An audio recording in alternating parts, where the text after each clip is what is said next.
Hello Milan, Hello, hello Kevin. Ça va ça bien? se passe? Ouais, grave. Écoute, Aujourd'hui, on est vraiment trop content de vous retrouver parce qu'on va tourner un épisode un peu spécial. ouais, Le format, alors c'est en test, hein, on va voir si ça fonctionne. Je pense qu'on pourra en tourner peut-être plusieurs parce qu'à mon avis, il y a plusieurs métiers qu'on va pouvoir étudier, mais on a décidé de vous tourner un épisode un peu différent de ce qu'on a fait d'habitude. Donc n'hésitez pas à nous dire en commentaire évidemment ou en message si c'est le type de format qui vous intéresse ou pas du tout. Mais aujourd'hui, on va s'intéresser à un métier. On est sur No Code and Money. Le but, c'est de parler d'activités liées au no-code, évidemment, mais aussi de comment est-ce que tu peux gagner ta vie avec des activités autour de ça. Et on a décidé de s'intéresser à un métier que Milan et moi, on a pratiqué et on pratique d'ailleurs toujours. ouais. Tu nous diras tout à l'heure, Milan, d'ailleurs, combien tu as encore de sites sur lesquels tu bosses aujourd'hui. Moi, j'en ai quelques-uns, en tout cas, encore qui tournent. Donc, ce métier, c'est le métier d'édition de site Internet, éditeur, éditrice de sites. Yes. L'idée de parler de ça, effectivement, ça venait de nos compétences qu'on a eues.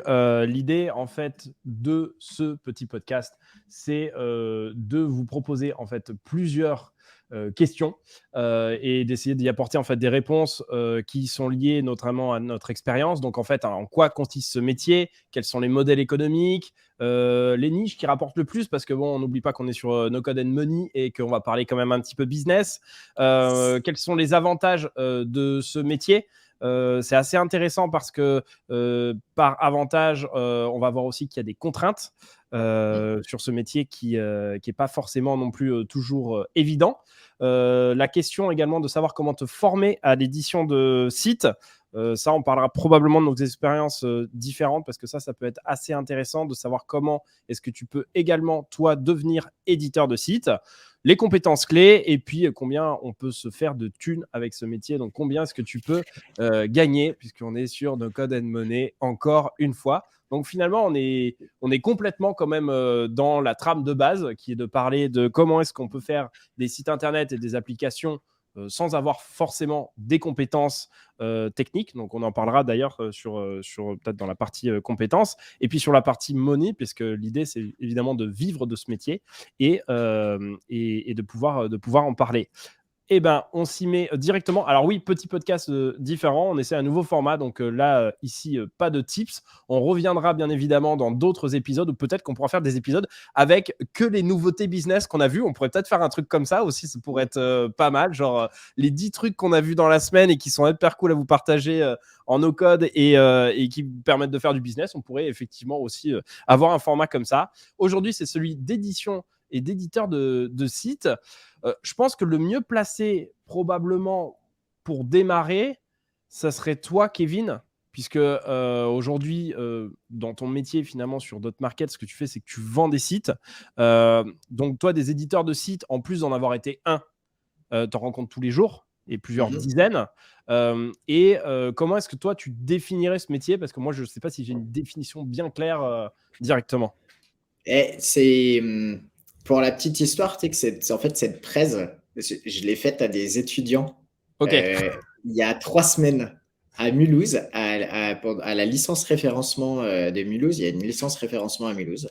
big up. Moi, je ne connaissais pas d'ailleurs. Elle s'est lancée l'année où j'ai passé mon master, un truc comme ça. Donc, tu vois, je l'ai loupé de peu. Mais en tout cas, j'adore l'idée d'avoir ce type de licence. Ça fait 3 ans du coup que je vais y donner un cours par an.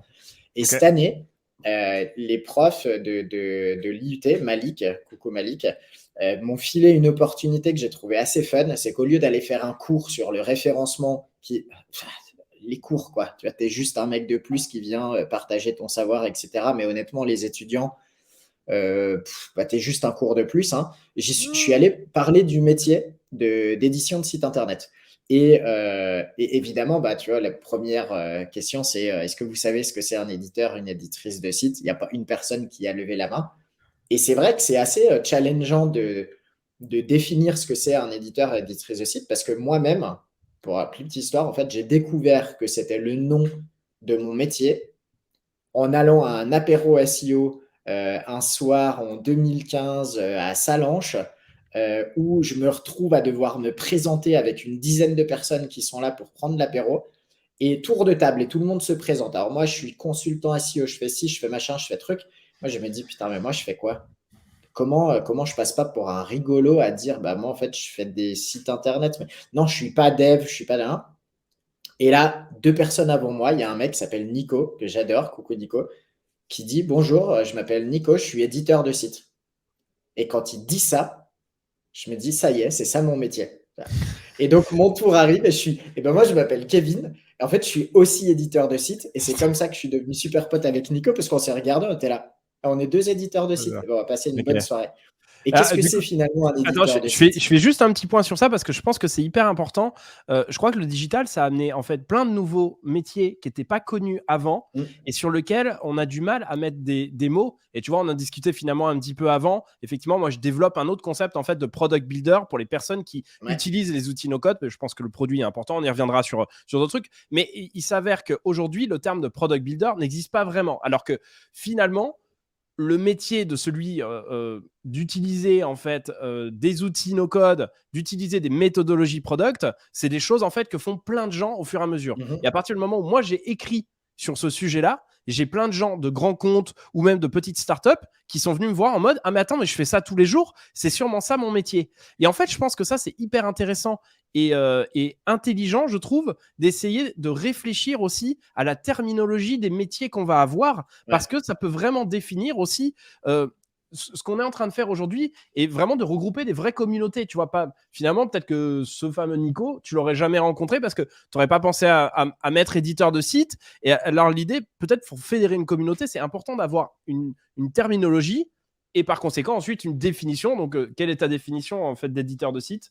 Eh ben, l'édition de site, finalement, c'est tout simple. C'est créer et développer des sites, mais pas de le faire pour des clients ou pour le faire pour le compte d'une agence ou de quelqu'un d'autre. Tu développes tes propres sites et tu développes une activité qui génère des revenus par le biais de tes propres sites internet. C'est l'explication la plus simple et basique. Et on rentrera tout à l'heure dans les modèles économiques, peut-être pour clarifier qu'est-ce que ça peut être un site, etc.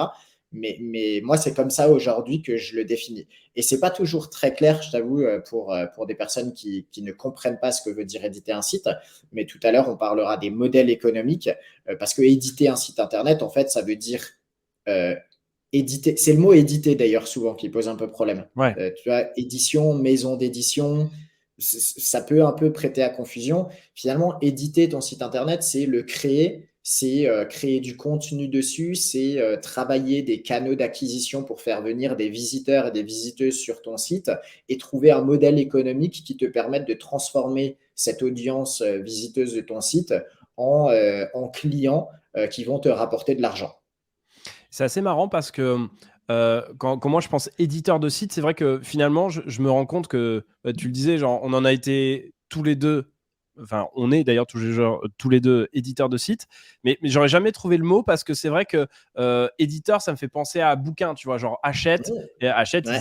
ils éditent des livres. Alors qu'en fait, moi la manière quand je crée des sites internet, je me vois pas en fait comme un éditeur en fait de bouquins, enfin sur le même type de business, je me vois plus dans une sorte de business immobilier. Tu sais où tu construis en fait plutôt une petite maison, après tu construis 2 maisons, ensuite un immeuble, ensuite toute une rue, etc. Et je sais pas pourquoi je trouve qu'en fait le métier d'édition de site se rapproche plus des concepts de l'immobilier que de l'édition de bouquins. Alors c'est peut-être très personnel, on pourrait en discuter ou pas être d'accord, mais je trouve qu'il y a plus de liens finalement sur la partie immobilière que l'édition de bouquins, de mon point de Mm. vue. Ouais, ouais, je suis assez d'accord. Et c'est souvent d'ailleurs, on parle de portefeuille de site internet, tu vois, comme on parle de portefeuille d'action ou de diversification de ton portefeuille de site, comme on peut parler de diversification de tes investissements immobiliers et autres. Donc, il y a des forts rapports et au final, ça se rejoint. Et tu sais, d'ailleurs, on parle de. Alors là, c'est plus dans le métier du website flipping, tu vois, de l'achat-vente de sites. Ouais, On parle de digital estate. La création de ton portefeuille de site, on appelle ça le digital estate, voilà, en référence au real estate, exactement. qui est l'immobilier. Ouais. C'est pour ça que je trouve que ça a plus de sens. Et pour faire suite avec la prochaine question à laquelle il faut qu'on essaie de répondre et qu'on détaille un peu plus ce métier, c'est que finalement, le métier d'agent, enfin pas d'agent immobilier, mais dans la partie immobilière, il y a plein de métiers qui sont différents. Il y a plein de modèles économiques qui sont Oui. différents. Tu as de la location, tu as de la vente, tu as de la nue propriété, tu as plein de choses en fait très différentes. Et du coup, ce qui est assez intéressant, c'est que je trouve que sur l'édition de site, tu retrouves un petit peu tout ça avec des modèles économiques qui sont différents que je te laisse présenter parce que tu les connais probablement encore Ouais. plus que moi pour le coup, même s'il y en a déjà pas mal que je connais, mais je te laisse les présenter. Mais ça me paraissait assez intéressant finalement. Ouais, je me suis fait une petite liste pour essayer de rien oublier parce qu'on va essayer de rester dans un timing serré et des fois, Ouais, il y a tellement de modèles économiques, mais et surtout, je pense qu'on va pas forcément tous trop les détailler parce qu'à mon avis, il y en a plein qu'on a déjà évoqué dans exactement. certaines vidéos sur les modèles, notamment les business no code que tu pouvais lancer. À mon avis, tu vas en reconnaître pas mal. Ok. Moi, ma spécialité, tous mes sites que j'ai lancés, c'était sur le modèle économique de l'affiliation. Affiliation, on a déjà un petit peu expliqué dans d'autres vidéos ce que c'est. C'est le fait de renvoyer une audience vers une tierce personne, un tierce produit, une tierce plateforme et de toucher une commission sur le vente ou le lead qui a été ramené à une personne tierce. Ça, c'est un des modèles économiques pour financer un site Internet. Tu montes un site sur une thématique, tu crées une audience sur une thématique, tu renvoies vers un produit et tu touches une commission sur un produit qui n'est pas le tien. Euh, L'inverse de l'affiliation, en quelque sorte, si on peut dire l'inverse, c'est quand tu possèdes le produit, et donc ça peut être de la vente d'infoproduits, ça c'est un autre modèle économique, ou ça peut être la vente de produits physiques, et là on bascule sur du e-commerce ou du dropshipping. La vente d'infoproduits, juste précise un petit peu plus ce que c'est que de la vente d'infoproduits. Ouais, infoproduit, bah, ça peut être de la formation, Ok. ça peut être un e-book, ça peut être de la vidéo, mais ça peut aussi être un infoproduit. Tu vois, on a lancé Easy Wins il n'y a pas très longtemps, Mm. qui est un Airtable avec des actions, des idées d'actions à mener pour optimiser ton site. C'est un produit qu'on a co-lancé avec Mushfik. Je t'ai parlé Ouais. quelques fois de The Website Flip. On l'a traduit en français, on l'a enrichi, on a changé un peu les ressources pour mettre des ressources françaises. On a lancé ça avec Dotmarket. On le propose du coup aux clients qui ont besoin de ressources pour développer leur site. C'est un infoproduit, techniquement. Ok. On l'a créé une fois, on peut le vendre plein de fois. Euh, voilà, ça c'est un exemple d'infoproduit. Ok. Euh, E-commerce, dropshipping, je pense qu'on n'a pas besoin de trop s'étaler. On a déjà donné plein d'exemples en plus de super sites de e-commerce et dropshipping Mm. dans des vidéos précédentes. Euh, Toi, lead generation, ça va te parler. C'est un autre modèle économique, le fait de collecter du lead et de les revendre. Alors, oui, euh, parce que c'est quelque chose qui me parle bien, parce que si tu veux, aujourd'hui, en tout cas dans mon activité, moi sur une code school, donc je fais que de la formation, mais forcément, aujourd'hui, quand bah, tu fais partie de la communauté no code et que tu essayes de la construire et que tu es un petit peu visible, comme c'est mon cas, bah forcément, tu drives aussi d'autres choses que de la formation et typiquement bah, de la création d'applications, etc. Et nous, on n'a pas de partie agence pour l'instant sur une code school. Et puis c'est pas l'idée pour l'instant. Donc en fait, j'ai du lead qui arrive et l'idée ensuite, c'est d'aller revendre ce lead. Je t'avoue qu'en fait, je suis peut-être pas la meilleure personne pour en parler parce qu'en vrai, je suis pas bon sur ça. Sur Je la suis vente, tu es bon ouais sur la sur collecte parce que tu en as euh, monté des business de Ouais, collecte de alors, ouais, leads. moi, c'est probablement, mais tu vois, c'est bien de le savoir, ou alors soit il faudrait que je m'associe, soit effectivement, il y a d'autres choses sur lesquelles je me dis, bah ça, c'est mes forces, et il y en a, c'est mes faiblesses. Moi, je suis très fort sur le lead generation. Aller choper du lead, l'avoir, ça, c'est une de mes forces. Mais c'est vrai qu'après, le revendre, tu sais, c'est comme s'il y avait, il y avait deux batailles et qu'en fait, moi, genre, la première bataille, c'est d'aller chercher du lead. J'ai gagné et du coup, ça s'arrête là. Et du coup, c'est mauvais, c'est nul. Je sais que je suis pas bon dessus parce qu'en fait, il y a plein de modèles qui vont dessus. C'est ensuite, moi, je considère que les gens qui viennent sur du lead chez moi et à qui je renvoie potentiellement à une autre agence, je suis obligé vraiment de faire confiance. Parce que Ouais. sinon, moi, le problème, c'est que j'engage un peu mon image dessus. Et si jamais j'ai fourni une agence en fait qui avait pas le niveau. Le problème, c'est que moi, ça me décrédibilise complètement. Et donc ça va pas. Donc c'est vrai que je suis toujours un petit peu gêné parce que faut vraiment faire confiance à l'autre personne. Il y a des paramètres que moi je pourrais pas gérer.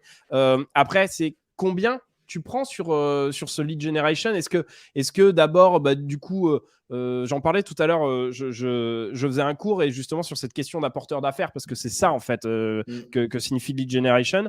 Et c'est est-ce que finalement les premiers leads, tu vois, tu les envoies un peu en mode gratos, tu te fais un peu confiance et puis ensuite tu mets en place une sorte de contrat dans lequel tu prends des fees. Est-ce que tu prends des fees directs? Et en fait, je crois que je suis pas très bon dessus. Je sais pas comment toi tu vois les choses, mais je dois faire mon mea culpa sur ce business-là. Je ne maîtrise finalement que le chopage de lead, mais pas hyper bien la vente en réalité. Sans qu'on fasse l'émission sur la lead generation, parce que c'est pas le but, Ouais, c'est vrai, pardon. mais Ouais. je pense que il y a lead generation ultra qualitatif qui est ce que tu fais. C'est-à-dire que toi, tu t'es toujours positionné comme je mets mon image en jeu sur la mise en relation. Et Ouais, ça, c'est vrai. c'est vraiment de l'apport d'affaires.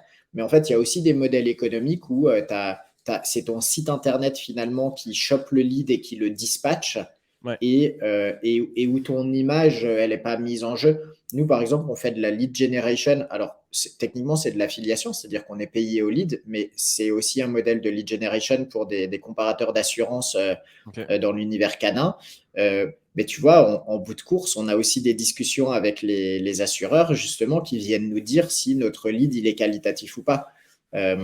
Et en fonction de la qualité du lead, on peut renégocier, savoir si on peut avoir un meilleur CPL ou bien s'il faut le diminuer. Donc, il y a plusieurs façons en fait de faire de la lead generation. Tu peux faire du volume et tu te dégages entre guillemets du canal d'acquisition et de transmission, ou tu peux faire de l'ultra qualitatif.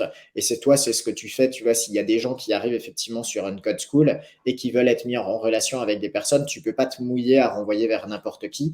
Et là, c'est du vrai apport d'affaires. Et en général, ça rapporte beaucoup plus aussi l'apport d'affaires puisque tu fais un vrai travail de qualification, voire de requalification du lead en amont. Ouais, c'est vrai. Exact. Autre modèle économique, alors, il y en a un sur lequel on ne va pas parler parce que vraiment on a fait 2 heures dessus, c'est la newsletter payante. C'est notre meilleur podcast en termes de vues quand même, pour le coup. C'est vrai, clairement, clairement. La publicité, on a parlé de l'affiliation, un autre modèle économique pour le coup très passif, mais qui repose sur une grosse audience, c'est la vente d'espaces publicitaires ou bien la monétisation via la pub. Je distingue les deux parce que tu peux aussi bien plugger des encarts réseauiques ou AdSense que faire de la vraie vente d'espaces publicitaires négociés en direct au CPM avec des annonceurs très particuliers. En général, tu gagneras plus, mais tu seras allé les chercher aussi, donc plus de taf. Et je me suis noté quand même important dans ce modèle économique. Enfin, moi, il y en a deux qui m'intéressent particulièrement en ce moment. Le SaaS, techniquement, le développement d'un SaaS ou d'une offre SaaS, c'est de l'édition de sites web. C'est ce que tu fais chez Dotmarket. Je ne sais pas si on peut qualifier Dotmarket de SaaS, parce que ce n'est pas automatisé, c'est vrai. Mais en tout cas, il y a de plus en plus de sites Internet qui proposent un service as a software et que moi, je qualifie peut-être faussement, mais en tout cas, pour moi, c'est de l'édition de site. C'est juste que tu as décidé que ton modèle économique allait être le modèle du recurring business avec du SaaS. Finalement, attends, ce que tu es en train de dire, c'est que toute la Startup Nation sont des éditeurs de sites, en fait. Globalement, c'est ça. Ok, d'accord. On va se faire des Attention, ennemis, grosse news ce soir. Mais ouais, c'est un modèle économique. Après, il y en a qui sont plus. Allez, il y en a qui sont plus ambitieux que d'autres et il y en a qui demandent qui vont plus loin dans le développement d'un modèle économique adapté à l'audience. Je pense que c'est des degrés d'engagement. Et tu as des modèles économiques, tu vois, on peut parler de website flipping. Par exemple, tu parlais tout à l'heure du lien avec l'immobilier. Pour moi, c'est un vrai modèle économique, le fait de racheter des sites, les retaper, les revendre. Et après, le site en question a son propre modèle économique, mais toi, en tant qu'éditeur de site, ton modèle économique peut être de trouver des pépites, des sites qui sont un peu en galère ou quoi que ce soit, de les retaper pour leur faire reprendre de la valeur et les revendre. Donc voilà, plein finalement de modèles économiques et j'en oublie probablement, mais c'est les premiers qui me sont venus en tête. Ok. Bah écoute, moi j'en ai pas vraiment plus à à donner. Et si sur ces modèles économiques, c'est lesquels que tu as choisi plus particulièrement ou sur lesquels tu as vraiment une expérience? Je pense que la bonne question, plutôt que de parler que de mon expérience, je poserais bien la question en mode, en fait, il y a les modèles économiques qui peuvent être principalement liés à tes compétences. On parlera tout à l'heure des compétences. Mm. Il faut des compétences particulières, par exemple, pour du e-commerce versus du ads ou versus du SaaS.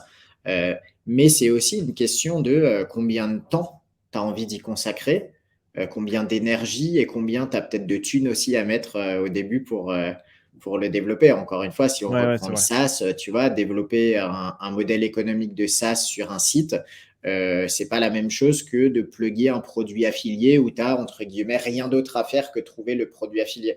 Moi, j'ai choisi toujours l'affiliation parce que, ça va avec mon niveau de compétence. C'est-à-dire que mes compétences, finalement, elles sont en référencement et en CRO, Conversion Rate Optimization. Mais c'est aussi là qu'est mon kiff. Tu vois, je suis probablement pas la meilleure personne en référencement ni la meilleure personne en CRO, mais je kiffe le faire. Par Ok. conséquent, ça me donne probablement des atouts sur ces modèles économiques et ce canal d'acquisition, parce que si tu prends du plaisir à le faire, bah, tu y passes peut-être plus de temps, tu te formes un petit peu plus, etc. Mais par contre, je suis nul et je kiffe pas du tout le e-commerce et le dropshipping. Par conséquent, c'est jamais des modèles économiques que je suis allé étudier et ils sont pas compatibles avec un style de vie d'un peu nomade, tu vois, où il faut être présent pour tes clients, etc., gérer la logistique, etc. Donc, Ah, c'est jamais des dropshipping modèles aussi, pour le économiques. coup, c'est dropshipping, tu peux le gérer en tant que nomade. Dropshipping, ouais, tu peux effectivement. Mais dropshipping, il y a peut-être d'autres considérations éthiques sur certains aspects du dropshipping. Attention, Ouais. mélangeons pas tous les modèles de dropshipping. Mais voilà, donc le choix du modèle économique, ça peut être aussi une question de rentabilité. Je pense que tu peux bâtir des business beaucoup plus solides avec du SaaS ou avec du e-commerce qu'avec uniquement de l'affiliation. Pour la simple et bonne raison, c'est que tu maîtrises le produit, tu peux aller plus loin Ouais. dans le développement d'une gamme de produits, de services, d'upsell, de downsell, etc. Avec l'affiliation, tu seras toujours limité par les produits, les prix et les canaux des tunnels de transformation qui sont mis à ta disposition. Et ça, il faut en être conscient aussi et l'accepter dans jusqu'à quel point tu vas pouvoir développer ton business. Ouais, mais tu peux aussi lancer plus de sites d'affil que lancer plusieurs SaaS. Lancer plusieurs SaaS, ça Oui, me paraît genre, oui, même si tu es un bon dev, honnêtement, c'est aussi plus de maintien. Là, ouais. globalement, c'est maintenir des liens et de voir s'ils sont toujours Mmh. bons et surtout optimiser à mort. Mais carrément, on parlera des compétences ensuite. Mais tu vois, ça m'amène à la question suivante. Finalement, alors, je pense qu'on l'a mis un peu brut comme ça. Quelles sont les niches qui rapportent le plus? Mais nous, on est bourrin. Chez No Code and Money, on s'en fout. Ça parle thune direct. Mais c'est vrai que au final, euh, comment on définit euh, la, la niche qui rapporte le plus et quel modèle en fait lui appliquer directement. Est-ce qu'on prend un modèle et ensuite dedans on cherche une niche ou est-ce qu'on cherche une niche et ensuite on essaie de trouver un modèle? C'est un peu l'histoire de la poule ou de l'œuf. Je sais pas trop. Mmh. Tu vois ça comment toi? Moi, je pense qu'il y a des thématiques qui ont toujours rapporté, qui rapporteront toujours. Euh, Par contre, tu pourras peut-être pas lancer tous les modèles économiques dans toutes les niches qui rapportent. Euh, Ok. je m'explique. Par exemple, Explication. la santé, ça a toujours rapporté. Maintenant, tu peux pas lancer tout dans la santé. C'est-à-dire que, tu vois, demain, lancer un site d'affiliation dans la santé. Moi, c'est comme ça que j'ai démarré, par exemple. Tu vois, j'ai fait des sites d'affiliation dans la santé, ça cartonnait. Aujourd'hui, c'est très compliqué avec Google Medic et plein d'autres choses. Ouais. Euh, Quelle pourrait être mon alternative? Lancer un e-commerce de produits dans la santé? Ah, ça commence à devenir touchy, tu vois, de lancer du produit qui touche à la santé. Lancer un SaaS dans l'univers de la santé? Compliqué, pareil, tu vois. Donc, la santé rapporte, mais peut-être que tous les modèles économiques aujourd'hui ne sont pas accessibles à tout le monde dans l'univers de la santé. Le dating rapporte. Dating a toujours rapporté. Ça rapporte en affiliation, ça rapporte si tu lances ton propre site de dating, mais c'est pas les mêmes problématiques hein, de gérer les processeurs de paiement, des communautés, des trucs comme ça, ou de faire de la file. Tu peux, parce que moi je vois un petit peu comment ça se passe, mais je suis pas convaincu que tous ceux qui nous écoutent sachent exactement en fait comment ça se passe. Tu peux grossièrement nous dire en fait comment ça marche en fait l'édition de site de dating, ou pour un autre sujet en fait si tu veux pas disclose sur certains trucs, mais juste pour qu'on comprenne bien en fait globalement un gars qui se lance sur du dating, qui se lance sur de la santé, qui se lance sur j'en sais rien, du BTP ou autre. C'est quoi un peu comment il prend la niche et comment il découpe le truc, comment il y arrive en fait. Ouais. Bah, alors, on parlait des niches qui rapportent le plus. La conclusion, juste pour conclure Ouais. là-dessus, je pense qu'il y a des thématiques, tu vois, qui ont toujours rapporté, qui rapporteront toujours. Et ensuite, il y a des thématiques naissantes qui sont très trendy. Par exemple, la crypto, Ouais. c'est une thématique qui peut rapporter beaucoup parce qu'il y a beaucoup d'argent en circulation sur la thématique de la crypto. Bah, je pense Euh, surtout que c'est une thématique qui existe depuis longtemps, qui est la thématique de l'argent et qui a toujours bien Oui, marché. exactement. C'est une Le niche make finalement. money Ouais. online, MMO, c'est une énorme niche. Le sexe, le dating, la minceur, le voyage, la finance de manière générale, c'est des thématiques qui rapportent beaucoup parce qu'il y a de l'argent et on va pas se mentir aussi, et d'ailleurs c'est une des règles sur Internet, hein, si tu résous un problème, tu gagneras plus facilement ta vie que si tu apportes du nice to have. Ouais. Et donc ça, c'est des thématiques qui rapportent vraiment beaucoup. Maintenant, elles rapportent beaucoup aussi en fonction du... Je pense que ce qui est intéressant, c'est que ces thématiques-là, elles peuvent rapporter beaucoup, quel que soit le modèle économique. Mais ça ne veut pas dire que tu peux développer tous les modèles économiques dans toutes les thématiques en fonction de tes compétences ou quoi que ce soit. Donc, un exemple, alors on va prendre la thématique de la minceur. Un très bon exemple. La minceur, il y a toujours eu des problèmes liés à la perte de poids. Il y a toujours et il y aura toujours des gens qui voudront perdre du poids ou en prendre d'ailleurs. Okay, des méthodes pour perdre du poids, il y en a plein. Euh, des, les médias parlent toujours de perdre du poids. Il y a des saisonnalités liées à la perte de poids. Par conséquent, tu peux comprendre là qu'il y a un vrai problème et il y a probablement plein de solutions à proposer. Il y a des bonnes et des mauvaises. Par conséquent, tu sais que tu as une thématique qui rapporte, tu sais que tu as une problématique avec des millions de gens qui cherchent une solution et tu sais qu'il y a plein de solutions qui existent déjà sur le marché. Donc, la proof of concept et la proof de tu peux faire du business, elle existe. La question d'après, c'est qu'est-ce que tu peux monter dessus? Est-ce que tu montes un blog pour parler de la perte de poids sur laquelle tu vas proposer des produits en affiliation? Est-ce que tu montes un site e-commerce parce que tu as identifié que tu vas pouvoir vendre des produits pour aider à perdre du poids? Est-ce que tu lances une activité de formation ou de coaching ou de consulting pour aider des gens à perdre du poids? Est-ce que tu lances une application mobile de coaching sportif pour aider à perdre du poids en faisant du sport? Est-ce que tu lances une plateforme de téléconsultation avec des diététiciens, des diététiciennes, et du coup, tu passes sur un modèle SaaS, par exemple, tu vois, Ok. de ce modèle de plateforme? Tu vois, en fait, il y a une thématique qui rapporte beaucoup, mais des modèles économiques, il y en a plein de possibles. Et en fonction de ce que tu kiffes faire, de tes compétences, on y reviendra encore une fois tout à l'heure, tu vois, ce ne sera pas les mêmes compétences de développer un petit blog que de développer un PDF sur comment perdre 5 kilos, que de développer une plateforme de mise en relation avec des nutritionnistes. Bah, tu vois, tu vas pouvoir développer un modèle économique différent et un business différent. Ça Ok. répond à la question, tu Ouais, penses? ouais, carrément. Mais du coup, je me posais un peu la question, quand tu pars dessus, tu es obligé de regarder la concurrence, tu vois, genre la minceur. C'est un truc que j'ai déjà regardé. Après, moi, écrire sur la minceur, ça me saoule. On en parlait avant. Moi, je suis un mec du barbecue. J'aime ça. Et Donc, c'est bon, le ça, ça va côté être prochaine question. Passion ou argent? Ça, on exactement. y Et reviendra tout à donc, l'heure.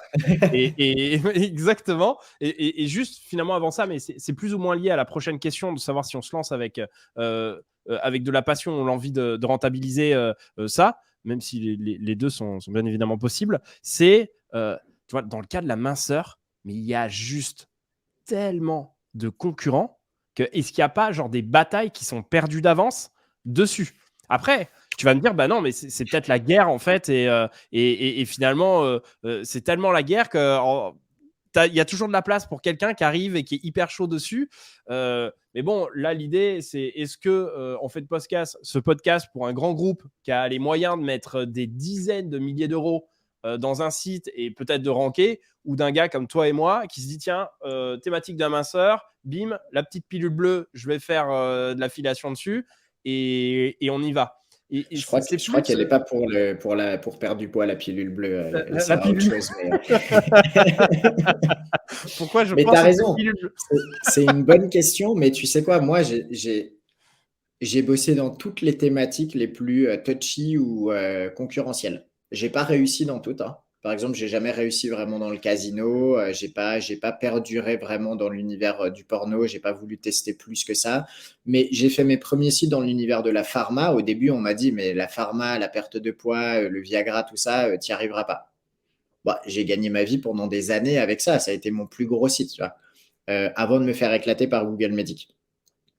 Euh, Aujourd'hui, je suis dans l'univers de la rencontre. La rencontre, on m'a dit, mais tu n'y arriveras pas, ça cartonne. Tu vois, il n'y a pas de. L'univers canin. L'univers canin, il y a une très forte Ouais. concurrence. Mais en fait, il y a toujours des angles à trouver. Et quand il y a des marchés qui existent, il y a la possibilité de trouver des portes d'entrée et de proposer des choses potentiellement différentes. Alors, la différence, ça peut être un contenu différent, ça peut être un média différent. Par exemple, aujourd'hui, tu vois, tu pourrais tout à fait révolutionner l'univers du monde canin en lançant un compte TikTok, peut-être, tu vois, sur les chiens. Et t'irais peut-être cartonner des audiences de ouf, alors que derrière, tu as des sites qui sont là depuis 15 ans et qui rament à maintenir leur Ouais. SEO, parce qu'en fait, le SEO, c'est le seul canal d'acquisition qu'ils ont trouvé, tu vois. Il y a des gens qui, il y a 2 ans, 3 ans, tu n'avais personne qui vendait des programmes vidéo pour éduquer ton chien en ligne. Ouais. Aujourd'hui, ça existe. Euh, donc, en fait, avec l'évolution des modes de consommation, mais aussi des canaux d'acquisition, des réseaux sociaux, etc., parfois, tu ouvres des portes. Et donc, la concurrence, elle peut s'analyser à plein de niveaux. Tu peux analyser la concurrence SEO, tu peux analyser la concurrence sur les réseaux sociaux, tu peux analyser la concurrence en termes de richesse de l'offre.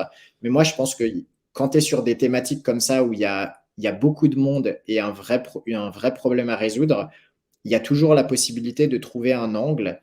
Et la clé de ta réussite, c'est est-ce que tu trouveras un angle qui sera pertinent pour te faire une place. Si tu fais que du copier-coller de l'existant, probablement, ça ne veut pas dire que tu n'y arriveras pas, mais peut-être que tu y arriveras moins et que ça perdurera pas. Ok. Ok. Mais dans Très le clair. SEO, il y a toujours de la place. Tu peux toujours battre des gens en place en faisant un meilleur contenu, en obtenant des meilleurs liens, en créant un meilleur persona, en variant tes canaux d'acquisition. Ça, j'en suis persuadé. Je l'ai fait maintes et maintes fois dans diverses thématiques. Il y en a où ça m'a fait marrer de le faire, d'autres où aujourd'hui, tu vois, je pense que j'atteins mes limites. Dans l'univers canin, par exemple, tu vois, je pense qu'on atteint nos limites avec Edouard sur notre capacité à se réinventer. Vraiment, ça va nous demander un effort, tu vois, de réfléchir à c'est quoi la prochaine expérience qu'on propose. Mais par contre, dans l'univers de la rencontre, on s'éclate à imaginer des approches qui sont novatrices. Probablement parce que la rencontre rapporte plus que le canin aussi, tu sais, ça motive la créativité.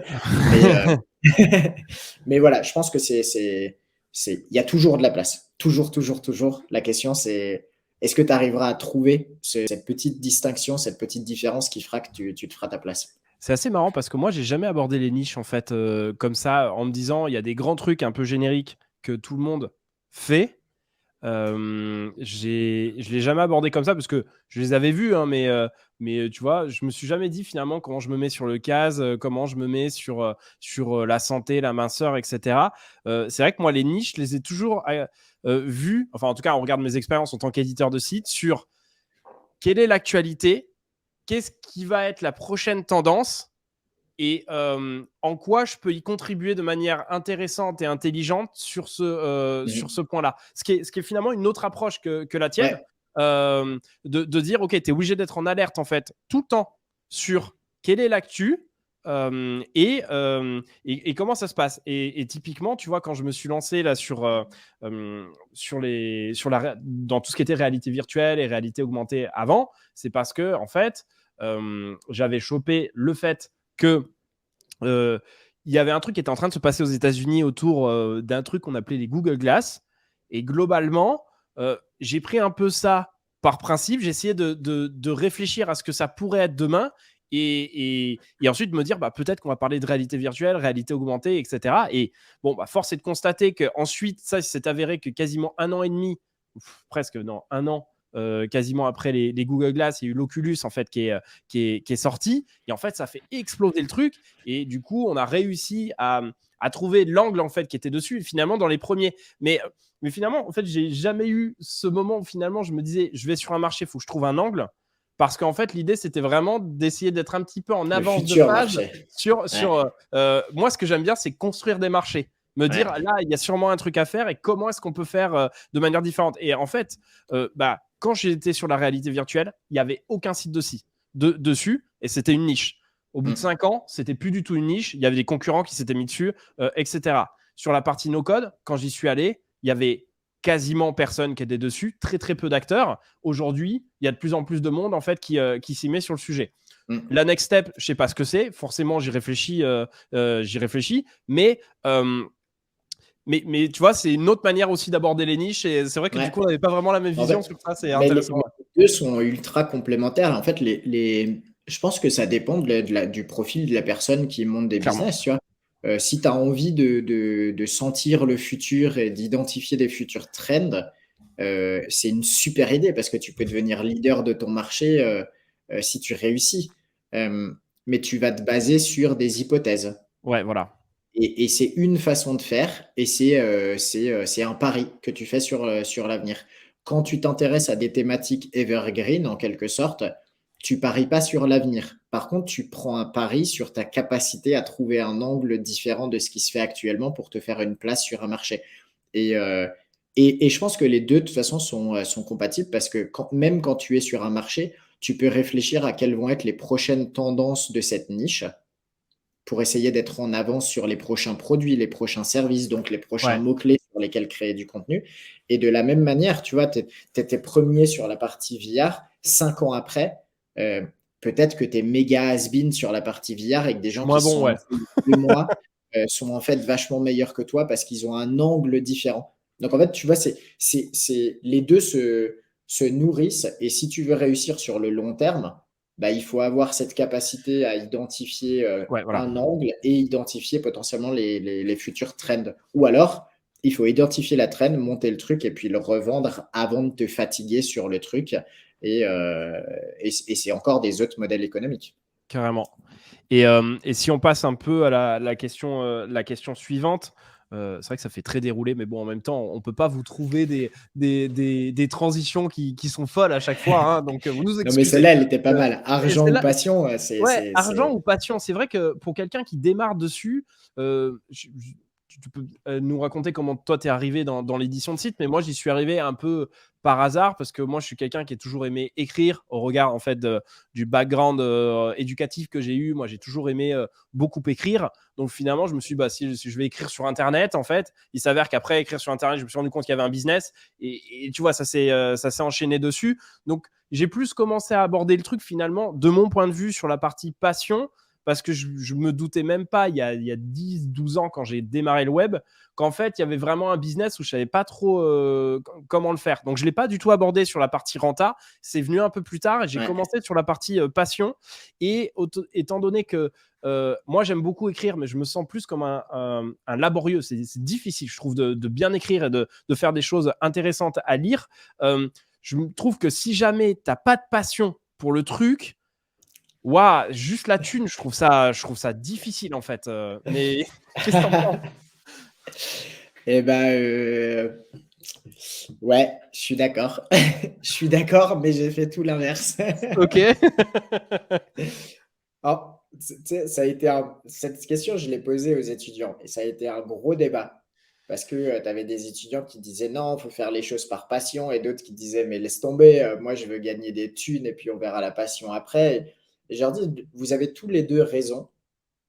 Et ce qu'il faut vous poser comme question, c'est la pérennité de votre approche pour maîtriser ce business. Et évidemment que dans un monde idéal, tu montes un business, un site en l'occurrence, puisqu'on est sur l'édition de sites, sur une thématique qui te passionne. Et en plus, il y a des modèles économiques pertinents pour cette niche et tu vas pouvoir gagner ta vie avec. Mais si ta passion, c'est un truc qui rapporte rien, le risque, c'est peut-être que tu vas kiffer et c'est pas grave en fait que ça rapporte rien. C'est-à-dire que l'édition de site n'a pas forcément besoin de te rapporter de l'argent pour que tu kiffes le faire. Ça, je pense que c'est un premier message. Je pense que tu es d'accord avec moi aussi là-dessus. Ouais. C'est pas parce qu'on est dans No Code and Money que obligatoirement le prochain site que tu édites doit te rapporter de l'argent. Si tu kiffes le faire parce que ça t'apporte quelque chose, que ça apporte des choses aux gens qui te lisent, etc., il faut le faire. On s'en fout que ça gagne de l'argent ou pas. Mais si ton activité, si ton but, c'est de gagner de l'argent avec ces sites internet, il faut se poser la question à un moment donné, quoi qu'il Bien arrive, sûr. du modèle économique, de la rentabilité de cette thématique. Et si tu es passionné par un truc qui ne rapporte rien, ça va être problématique d'en faire ton activité gagne-pain. Exactement. À l'inverse, je pense que si tu fais que des thématiques pour l'argent, tôt ou tard, tu vas fatiguer. Alors, ça n'engage que moi, hein, et chacun évolue différemment, chacune évolue différemment avec sa vision. Mais en tout cas, c'est mon ressenti très personnel, parce que moi, j'ai démarré purement pour gagner de l'argent avec des sites. Hein. Premier site dans la contraception, j'écrivais tous les articles moi-même. Je ne suis pas un méga fan, tu vois, du sujet. C'est des problématiques qui m'intéressent, comme beaucoup de thématiques, mais tu vois, connaître par cœur le nom de toutes les pilules et savoir combien il y en a et combien il y a de pilules blanches, rouges, hein, c'est pas une méga passion. Hein. Mais par contre, ça m'a rapporté assez d'argent pour lancer un deuxième site qui a été dans l'univers de l'arrêt du tabac. J'ai jamais fumé. Donc, encore une fois, pas la passion. Les troubles de l'érection, bon, à cette époque-là, j'en avais pas, ça fait un peu genre j'en ai maintenant, mais mauvaise formulation. Et t'oublies pas qu'on enregistre là quand même. Hein. Je peux pas cut ça. Faut choisir tes mots. Bon, c'était pas un sujet qui me passionnait, pourtant je savais que ça pouvait rapporter, donc je me suis lancé. Et en fait, moi, j'ai lancé tous mes premiers sites dans l'univers de la pharma en partant du principe que il y a un problème, il y a une solution, ça peut rapporter. Il m'a fallu longtemps avant de commencer à créer du contenu sur des choses qui me passionnent. D'abord, j'ai cherché à gagner ma vie. Mais il y a aussi eu des périodes où du coup, j'ai vachement fatigué de l'édition des sites en question parce que écrire pour écrire, éditer des sites qui gagnent de l'argent juste pour éditer des sites qui gagnent de l'argent, il me manquait justement le côté un peu passion. Et au final, le côté passion, je l'ai trouvé dans la création de contenu pour Dotmarket, tu vois, ou via mon blog à l'époque. Et c'était là que j'écrivais pour de la passion. Mais dans mes sites internet, à part les chiens, qui se rapprochent un petit peu plus, tu vois, de quelque chose que j'aime vraiment beaucoup. J'ai passé une formation d'éducateur canin, tu vois, ça c'est vraiment un domaine qui m'intéressait, mais j'en suis pas non plus passionné. C'est pour ça qu'on rame un petit peu à se renouveler. Moi, j'ai fait le choix d'abord de gagner ma vie avec et ensuite de voir quelle porte ça pouvait m'ouvrir pour aller créer du contenu et monter des business sur des trucs qui pouvaient à la fois être passionnants et en plus, bah pour le coup, être rentable. Et c'est le cas, par exemple, avec un business comme Dotmarket, tu vois, qui allie les deux.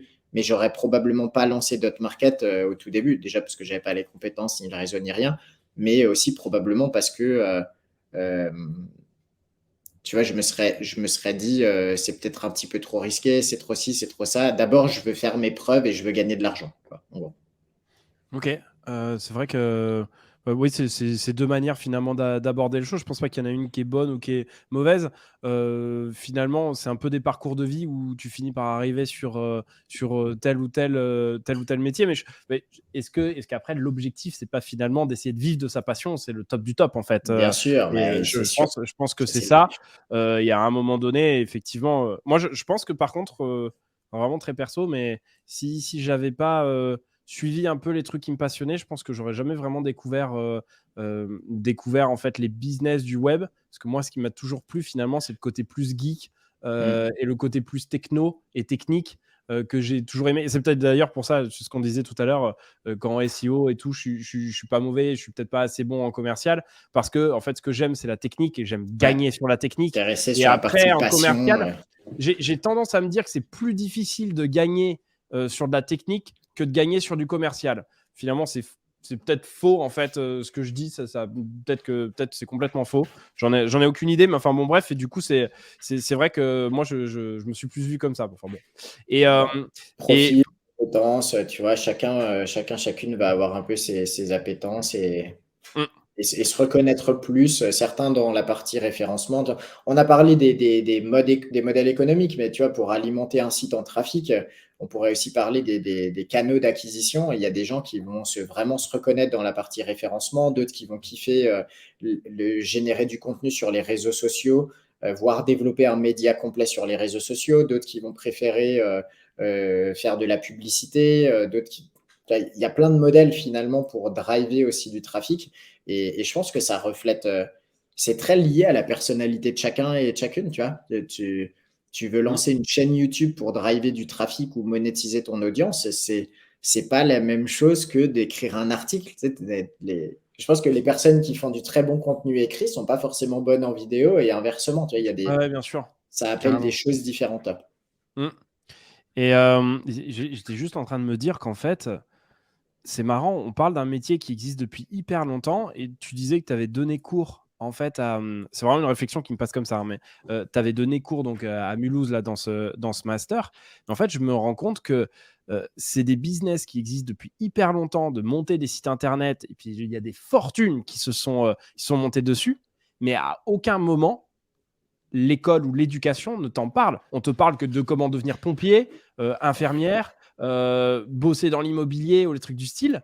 Mais derrière ça, finalement, le business d'Internet aujourd'hui, je ne sais pas quel est le chiffre en centaines de milliards de tout ce que ça fait. Et je me rends compte qu'on en parle, on en parle pas du tout dans notre éducation. Tu vois, c'est là pour ça que je me suis dit genre passion, rentabilité. Bah, la réalité, c'est qu'en fait, moi, dans tout mon parcours d'études, et j'ai quand même fait de la philo, du droit et de la com, On t'en à a pas parlé. aucun moment on m'a parlé de business en ligne. Je l'ai Mais découvert non, tout seul.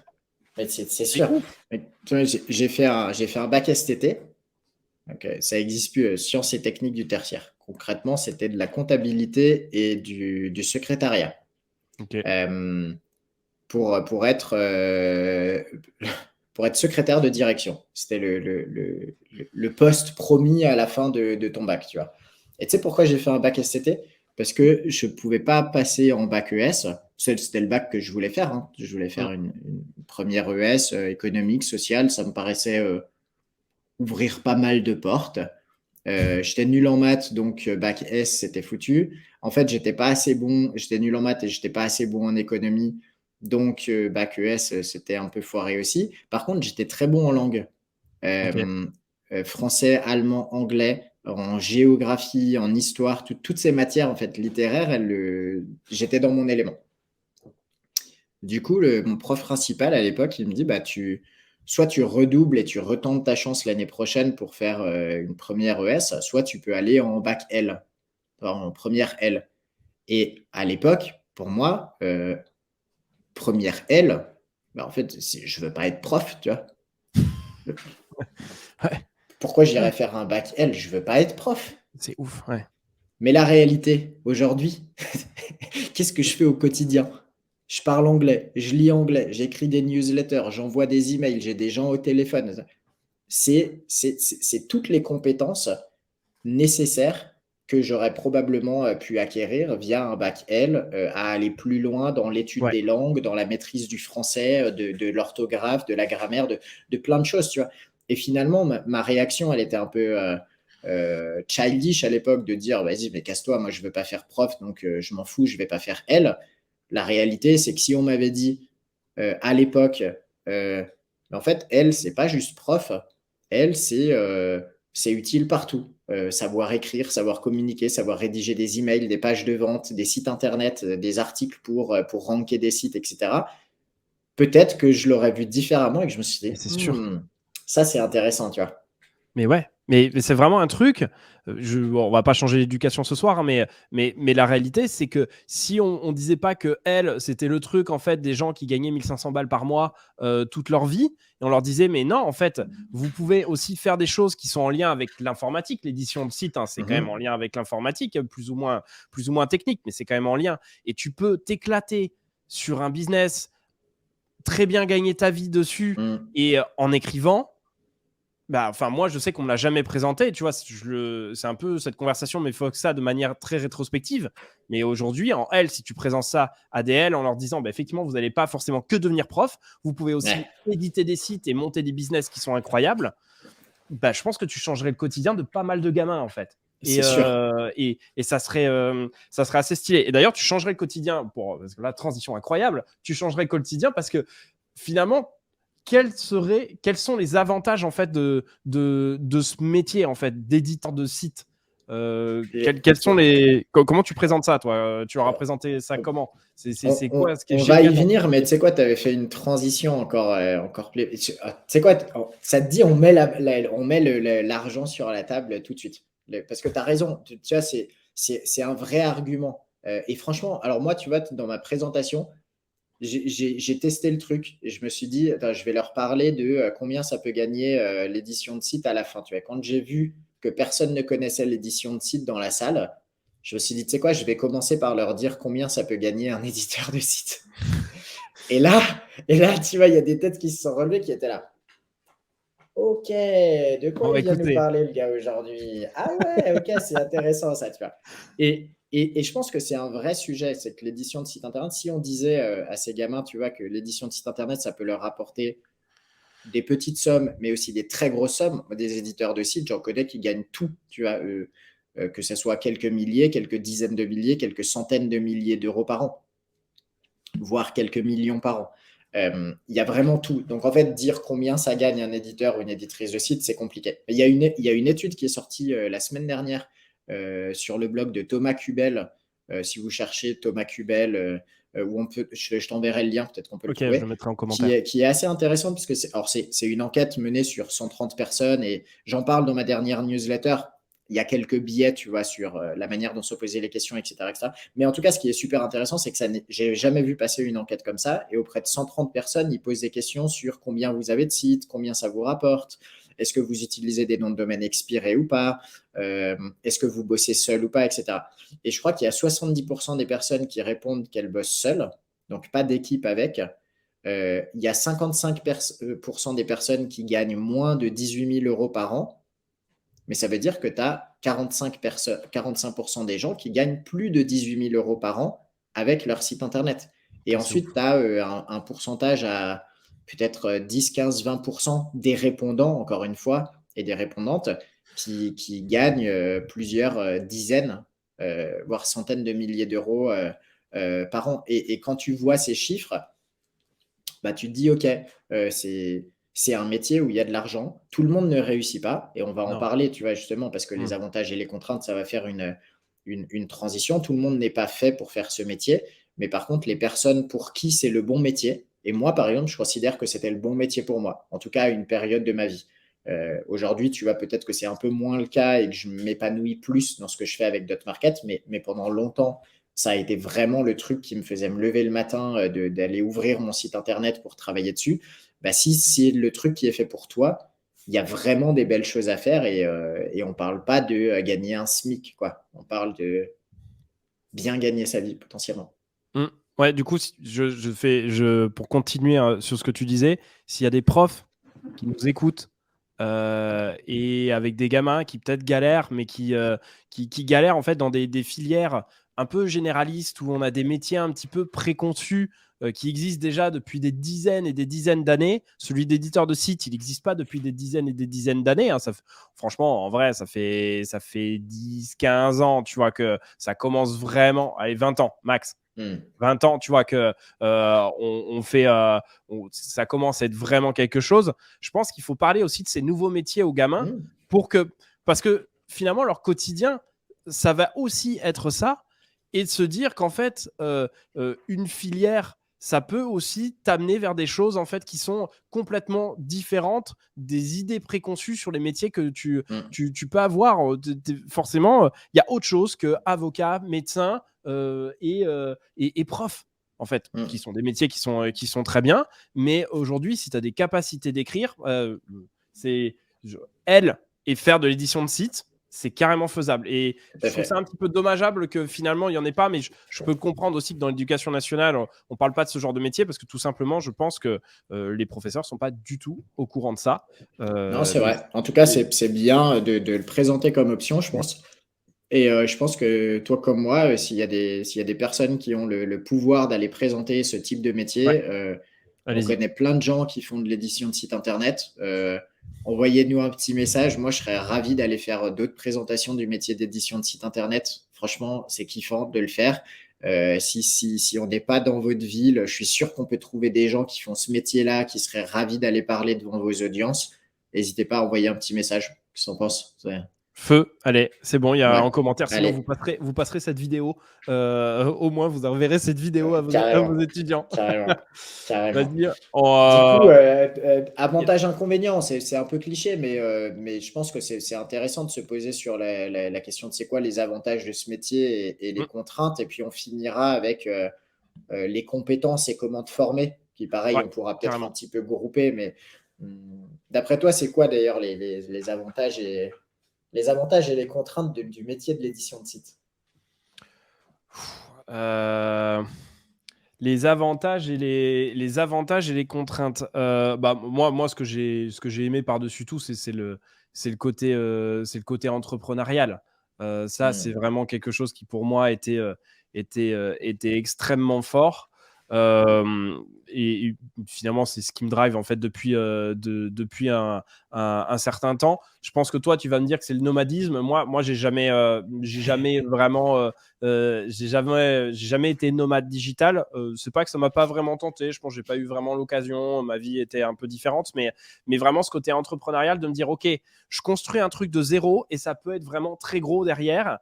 Et le fait de pouvoir avoir des compétences qui sont multiples, parce que pour être éditeur de site, franchement, il va falloir qu'on parle des compétences parce que on en parle beaucoup Vas-y, trop. vas-y, vas-y. Parle Mais, des compétences, parle des compétences. mais la Parce que de toute façon, réalité, c'est que on va pas passer 10 minutes ouais, sur les compétences, hein. c'est qu'il faut vraiment être pluridisciplinaire. Et ça, j'ai Ouais. vraiment adoré. Parce que, et pour revenir à ce qu'on disait tout à l'heure, il y a plein de gamins, finalement, il ne faut pas les enfermer dans du L, ES ou S. L'idée, c'est que tu peux être un peu bon sur certains trucs techniques, Mm. tu peux être très bon en écriture, tu peux être très bon sur du référencement, tu peux être un peu bon sur du commercial. Et en fait, je Ouais. pense que sur l'édition de site, ce qui est génial, c'est qu'effectivement, après, tu peux spécialiser par métier quand tu es vraiment un gros groupe, ça c'est normal, mais quand tu démarres, tu es obligé d'être pluridisciplinaire, et je trouve que c'est vraiment l'intérêt du métier, c'est qu'en fait, aujourd'hui, si tu es juste focus sur un truc, tu seras pas bon. Ce qui est vraiment génial, c'est d'ouvrir un peu tes chakras, j'ai envie de dire, sur ça, et de se Ouais. dire, ok, je suis obligé de m'intéresser à quelque chose que je connaissais pas du tout, je suis obligé de prendre en fait en compte tous ces points techniques-là. Ensuite, comment est-ce qu'on écrit un bon article, est-ce que je fais un peu de pub derrière, comment je contacte des gens. Et tout ça, déjà, c'est des choses que, enfin, encore une fois, moi, j'ai jamais fait d'études sur ça, et toi non plus. Je savais pas comment ça se passait. En fait, tu Non. apprends un peu à la dure, en fait. Ok, faut démarrer par quoi, comment ça se passe. Et ça, c'est un peu difficile. Et ces compétences, enfin, toi comme moi, ça fait 10 ans, en fait, qu'on les travaille. Donc, je crois que ce qui m'a Ouais. vraiment plu, et pour moi, ce qui est un énorme avantage sur ce côté internet ou édition de site, c'est vraiment ce côté entrepreneurial et pluridisciplinaire, parce que je crois que je fais partie de ces quelques personnes qui ont du mal à être focalisées entièrement sur une chose en particulier. J'ai besoin en fait d'aller ailleurs. On va dire que ça c'est le point très positif. La contrainte, je dirais, il y en a plusieurs. Déjà, c'est la guerre, hein. Franchement, faut être un peu guerrier quand même pour y Ouais. aller. Parce que si jamais t'aimes pas la bataille, waouh, personne va te prendre par la main. Le web, c'est sans pitié, c'est sans rate, quoi. Si jamais Mm. tu fais une erreur, il y a quelqu'un qui passe devant et c'est terminé. Donc, ou alors Mm. tu vas ramer pour le faire. Donc ça, par contre, il faut vraiment le savoir. Si Ouais. t'es pas un peu guerrier quand tu veux monter, faire ce métier d'éditeur de site, et tu veux le faire un peu sérieusement, et tu veux vraiment gagner correctement ta vie, sache que faut s'équiper, et que ça va être la bataille. Mais c'est ça qui est cool. Moi, Bien sûr. c'est le downside, mais moi, j'adore cette bataille. Tu vois, ça c'est un truc qui me plaît beaucoup. Et je dirais que un des désavantages, mais qui est aussi qui a été un avantage de l'édition de site, c'est que quand tu as goûté à ça, tu as envie d'aller partout. Et le risque, c'est que tu te défocuses. Ouais. Et ça, je sais que ça a été mon cas. J'ai lancé parfois genre plein de projets en me disant, enfin, franchement, j'ai fait des sites, ils montent, etc. Ils arrivent à ranker, puis après, je me disais, ouais, non, flemme. Et tu vois, je suis parti sur un autre truc. Et ça, vu que c'est un business qui est, enfin, techniquement, quand tu l'as compris, tu peux vraiment aller assez vite dessus. Le risque, c'est que tu te défocuses. Et un bon éditeur de site, il arrive à trouver un focus. Donc voilà, moi, c'est comme ça que je présenterai les choses. Je sais pas comment toi, tu le présenterais de ton côté. Je pense que déjà, être éditeur, éditrice de site, c'est être entrepreneur, entrepreneuse, hein, déjà. Donc, en fait, il y a tous les avantages et les inconvénients de l'entrepreneuriat à l'édition de site. Donc, tu es autonome. Être autonome, c'est bien et ça peut être compliqué. Tu es responsable de tes succès et de tes échecs. Donc, c'est pas fait pour tout le monde. C'est un état d'esprit, tu l'as dit, c'est la guerre. La communauté SEO francophone, il y a des gens géniaux, il y a des gens détestables. Tu vois, donc il faut savoir s'entourer des bonnes personnes, il faut naviguer dans les bonnes communautés. Il y a quand même beaucoup plus de gens géniaux dans les communautés SEO francophones que de gens détestables. Mais du coup, tu vois, ça n'empêche que c'est la guerre. C'est pas parce que c'est des gens géniaux que ça va pas être la guerre, tu vois, pour se dépasser de manière plus ou moins gentille sur des mots-clés ou quoi que ce soit, tu vois. Tu peux être pote avec quelqu'un et te massacrer sur le mot-clé Labrador, tu vois. Il n'y a pas de pitié. Donc ça, il faut le savoir. Donc c'est vrai que tu as raison, c'est un état d'esprit à avoir. Moi, il y a un autre truc que je présentais aux étudiants, parce que je pense que c'est un point super important, et à mon avis, ça doit te parler aussi. Tu vois, tu as dit, ouais, ça fait 10 ans qu'on bosse nos skills sur l'édition de site. C'est vrai, c'est clair. Mais la réalité et ce que je trouve kiffant dans ce métier, et alors moi, j'en bénéficie plus, entre guillemets, mais quoique, tu vois, je me suis lancé dans la rencontre il y a plus sérieusement, il y a un an. En un an, j'ai fait des trucs de ouf dans cette thématique. J'ai dû me réinventer sur plein de choses. Et ben, ce que je trouve génial dans l'édition de site, c'est que tu le lances avec quasiment rien. Il n'y a pas de barrière à l'entrée. Tu vois, tu peux acheter un nom de domaine et un hébergement pour quelques dizaines d'euros. Tu peux commencer à écrire tes articles, ça ne te coûte rien. Tu peux setup ton site, tu peux tout faire pour quasiment rien. Il n'y a pas de barrière à l'entrée aujourd'hui sur le monde de l'édition de site internet. Il y en a si tu développes un SaaS, par exemple, parce qu'il y a des barrières à l'entrée technique, peut-être des barrières à l'entrée, tu vois. Encore, avec le no-code, il y a moins de barrières techniques. Exactement, ouais, exactement. Donc, globalement, il n'y a pas ou peu de barrières à l'entrée. Et ça, c'est à la fois un truc de ouf, parce que ça veut dire que tu es étudiant, tu n'as jamais entendu, tu découvres cette vidéo, tu te dis, ah, attends, demain, je lance mon premier site. Bah, tu peux. Et tu sais quoi? Peut-être que dans un an, on se reparle et en fait, tu cartonnes des thématiques sur lesquelles je bosse depuis 5 ans parce que tu as trouvé un meilleur angle, tu as créé du meilleur contenu, tu as obtenu de meilleurs liens, tu as trouvé un meilleur modèle économique, etc. Ça, c'est le côté cool. Et du coup, bah, tu l'as dit, si tu me cartonnes en un an alors que ça fait 5 ans que je bosse dessus, bah, ça veut dire aussi qu'il y a un côté où tous les jours, ça change et tous les jours, il y a des gens qui peuvent arriver sur ton marché et qui peuvent te mettre une rouste monumentale parce qu'ils auront fait un truc vachement mieux.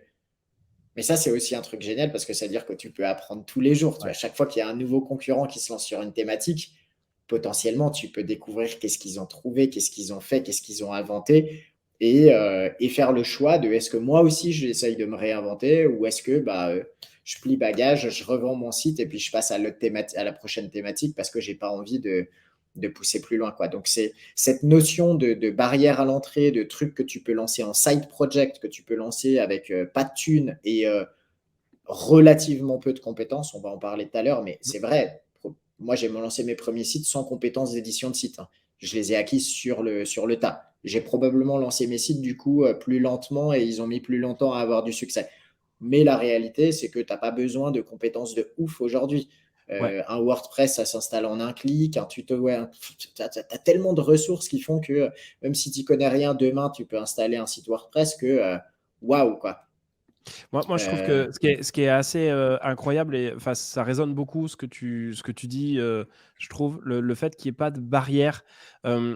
Tu peux venir de n'importe quelle famille, tu peux venir d'un trou paumé en France, ou alors tu peux habiter dans le 16e. En vrai, vous partez tous avec plus ou moins les mêmes chances dès le départ. Il y a un nom de domaine, ça coûte 9 balles par an. Tu achètes un hébergement, ça te coûte 50 balles par an. Tu as tout sur Internet. Genre, c'est parti, on va à la Mm. bataille. Et Ouais. en vrai, que tes parents ils soient dedans ou que tes parents ils soient pas dedans, oui, évidemment, après, pour la Startup Nation, effectivement, que si tu as fait HEC, que tu es blanc, que tu as 35 ans, c'est mieux. Mais la réalité, c'est que sinon, c'est un Tout est truc qui est faisable. hyper démocratique. Et en vrai, il n'y a pas beaucoup de métiers où on te demande en fait si peu pour pouvoir accéder à ce métier-là. Tu n'as pas de charge à payer comme pour devenir notaire Mm. ou pour devenir médecin. Il n'y a pas de numerus Ouais. clausus. Il y a rien. Ce qui Pas compte, de c'est plafond est-ce de que tu as. verre, pas de Il n'y a pas problème de de plafond. genre, pas de problème de race, de religion, de peu importe. Exactement. En fait, il n'y a personne qui vérifie ta couleur de peau, ta Non. religion et ton genre au moment où tu achètes ton nom de domaine.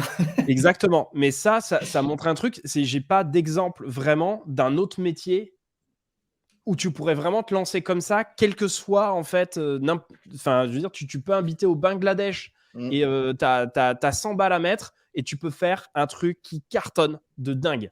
Et ça, c'est quand même assez incroyable. Il n'y a pas Ouais. beaucoup de métiers en fait qui le permettent. Non, c'est vrai. Et je trouve qu'en France, tu vois, à un moment donné où on est encore sur beaucoup de hiérarchisation, est-ce que tu as beaucoup d'argent, tu n'as pas beaucoup d'argent, etc. On parle d'un système méritocratique. Putain, mais en termes de méritocratie, genre l'édition de site web, mec, C'est au bout d'un moment, enfin, si tu as bien bossé et que tu as beaucoup bossé, en réalité, et en plus que tu as duré, en réalité, tu sais quoi, ça va marcher. sûr. Peut-être pas hyper longtemps parce qu'il y en a d'autres qui Non, sont non, mais c'est déter, sûr. mais ça Si va tes marcher. méthodes sont pérennes et que tu es en plus dans des thèmes là, c'est pérennité, passion et modèle économique, tu peux pas enfin, si, tu peux toujours te louper, mais tu peux pas te louper indéfiniment parce que Ouais. tu auras acquis des. Aujourd'hui, franchement, tu m'enlèves tous mes sites du jour au lendemain. Dans un an, peut-être deux, allez, peut-être deux, tu vois, en fonction de la thématique, en fonction de l'énergie que j'y mets ou quoi que ce soit, mais il ne faudra pas très longtemps pour remonter un site et pour regagner un minimum. Un minimum. Je ne dis pas, tu vois, pour faire 10 000 balles. Hein, on a publié une thread Twitter il y a 2 semaines pour montrer comment on a passé un site de 0 à 10K par mois en 2 ans, tout pile, tu vois. Bah, et c'est une vraie case study, hein. Tu vois, c'est un site à moi qu'on a monté, etc. Ok. Euh, Bah, tu vois, je suis assez confiant sur le fait que peut-être que j'atteindrai pas 10K par mois en 2 ans avec mon prochain site, mais je l'ai assez fait pour savoir que c'est des compétences, une fois que tu les as, tu les perds pas. Ouais. Bouge, tout change. Et donc, oui, il faut toujours se réinventer, avoir des nouvelles stratégies peut-être, etc. Mais ces barrières à l'entrée, elles ne se recréent pas. Donc, tout ce que tu accumules en expérience, en compréhension, en compétences, en réseau, tu le conserves et demain, on t'enlève tous tes sites. Tu dois repartir d'une feuille blanche. Tu relances un business qui te rapporte de quoi vivre en pas très longtemps, Et, proportionnellement. et alors, du coup, si tu es capable de faire ça, finalement, pour transitionner comme il faut, genre, les compétences, ça serait quoi? Parce que finalement, si on t'enlève tout, ça veut dire que tu as acquis des compétences en fait Ouais, qui sont capables de faire ça. ouais, Genre, c'est quoi les bonnes compétences pour être éditeur de site? Parce que là, du coup, il ouais. n'y a pas un CV type à envoyer à monsieur ou madame Trucmuche. En fait, c'est quoi les compétences qui fait que si demain, je te prends tout ton business, tu te dis, c'est pas grave, c'est quoi? Genre, je reviens dans un an ou deux et ça va le faire. Bah, pluridisciplinarité. Pluridisciplinarité. Ce mot est beaucoup trop Pluridisciplinarité. dur. Je l'ai. Non, mais c'est vrai, tu vois, moi je mettrais. Alors, il y a des hard skills. Les hard skills, ouais, si tu es bon en rédaction, évidemment, tu vas gagner du temps. Et en plus, d'ailleurs, ça veut dire que tu pourras lancer ton business sans avoir à sous-traiter la partie rédaction. Ouais. Euh, il y a des hard skills le référencement. Tu vois, alors, je ne sais pas si c'est considéré comme une hard skills, Si, le si, si, référencement. moi Ouais, je hein, pense. je pense. Hein. C'est sûr que avoir une bonne compréhension des techniques de référencement sera un plus, mais pas forcément, parce qu'il y a des thématiques, par exemple l'univers de la rencontre, où c'est pas que les techniques pures de référencement qui vont t'aider à te référencer. Ça va plutôt être la qualité du contenu, par exemple, que les backlinks sur cette thématique. Et du coup, l'obtention de backlinks peut être une skills un petit peu plus complexe à acquérir pour faire ça bien. Mais si tu es très bon en rédac, tu n'auras peut-être pas besoin de la partie backlink au début, en tout cas. Mais de manière générale, il y a des hard skills liés au référencement qui sont quand même très utiles. Si tu choisis le référencement, d'ailleurs, parce que si on parle de social media ou d'ads, c'est des Ouais. skills différentes, hein. Voilà, donc rédaction et hard skills liés au canal d'acquisition que tu veux déployer, effectivement, c'est super intéressant. Des compétences analytiques, je dirais. Être à l'aise avec la compréhension du parcours utilisateur sur ton site, les taux de conversion, des choses comme ça, c'est des choses, en tout cas, à mon sens, maintenant qu'elles sont acquises, elles me permettent d'aller beaucoup plus loin dans l'optimisation de certains de mes business, d'optimiser le revenu par page, d'optimiser la façon dont je vais proposer mes offres, etc. Donc, mais ce n'est pas forcément des compétences, je pense, dont tu as besoin tout de suite. Elles s'acquièrent avec le temps. Pour démarrer, je dirais rédaction, vraiment, ça c'est important. Euh, je dirais créativité, Ouais. parce que Il faut au-delà trouver ton angle. d'identifier, voilà, il faut trouver ton angle. Et du coup, si tu es capable de réfléchir de manière un peu différente, bah, c'est génial. Et il faut être polyvalent parce qu'il faut aimer toucher à tout pour que, à minima au début, quand ton business ne rapporte pas assez pour commencer à sous-traiter et déléguer, savoir déléguer d'ailleurs, belle skills pour réussir dans l'édition de site internet, mais c'est une skills qui vient plus tard. Ouais. Mais au début, il faut être polyvalent, il faut aimer toucher à tout parce que finalement, tu vas avoir besoin de toucher à tout pour comprendre comment tout fonctionne, te lancer avec justement ce minimum de capital de départ ou quoi que ce soit, et ensuite arriver à un stade où potentiellement tu vas pouvoir commencer à t'associer avec des gens, sous-traiter, gagner du temps sur plein de choses. Ouais, j'en rajouterai peut-être deux qui me viennent à l'esprit en termes de hard skills. Peut-être, et pour revenir sur quelque chose que moi je connais pas mal, qui sont les outils no-code, Mhm. connaître un petit peu de technique, ça peut Ouais, vraiment aider à faire la différence pour le coup, parce qu'aujourd'hui, entre un site qui a une X qui est dégueulasse, entre un chargement qui va pas du tout, mhm. et finalement une présentation de ce site Oui, qui correspond pas du tout à la thématique, la réalité, c'est que si tu t'intéresses pas un petit peu à ça, tu risques de louper un petit peu l'utilisateur, et ça pose un problème. Donc je pense ouais, que l'intérêt pour les outils no-code, à minima, pas besoin de devenir développeur, mais l'intérêt pour les outils no-code plus la technique, je pense que ça, c'est des choses qui, ouais, clairement. effectivement, sont des compétences à acquérir. Il y a ensuite des compétences, alors je ne sais pas si on mettrait hard skills ou soft skills, mais des compétences commerciales. Trouver un business économique. Tu vois, moi, finalement, je me suis rendu compte que ces compétences commerciales, je les ai acquises bien plus tard et qu'au début, je suis vraiment allé plus sur la technique, l'écriture et pas tellement sur le business. Donc, je Ouais. pense que ça, à un moment donné, c'est assez important effectivement d'acquérir ces compétences business. Je ne sais pas si on Ouais. les met en soft ou en hard skill, mais Non, non, globalement, t'as raison, t'as raison. Ça peut être les deux parce que ça peut être des compétences vraiment commerciales si tu fais de la vente de leads, bah là, il va falloir aller négocier tes trucs, ou ça peut être juste des compétences en compréhension des modèles économiques et en compréhension de qu'est-ce qui peut rapporter ou pas. Parce que l'affiliation, ça demande quand même un petit peu d'analyse, hein. Est-ce que le produit est bon? Est-ce que le prix, ça va me permettre d'avoir un panier moyen assez ouais. élevé? Est-ce que si, est-ce que ça? Donc, je suis d'accord. Les deux, c'est des compétences. Je mettrais d'ailleurs ça avant la tech, parce que la tech, je pense que ça t'empêche pas de te lancer. Mais par contre, l'aspect tech est un élément crucial au bout d'un moment pour optimiser ton site et sortir du lot. Mais ça t'empêche pas de te lancer, en tout cas, je dirais, peut-être. Ça t'empêche pas de te lancer, mais globalement, il faut quand même que tu t'y intéresses Ouais. en fait Ouais. très rapidement. Enfin, même Oui, un oui, oui. Bah, WordPress c'est sûr. qui est simple à faire. Enfin, moi, pour donner des cours à des gens qui parfois, j'ai donné des cours à des gens qui étaient très calés techniquement et à des gens qui n'étaient pas du tout calés techniquement. Ouais. Et globalement, tu leur dis, il y a des business sur Internet.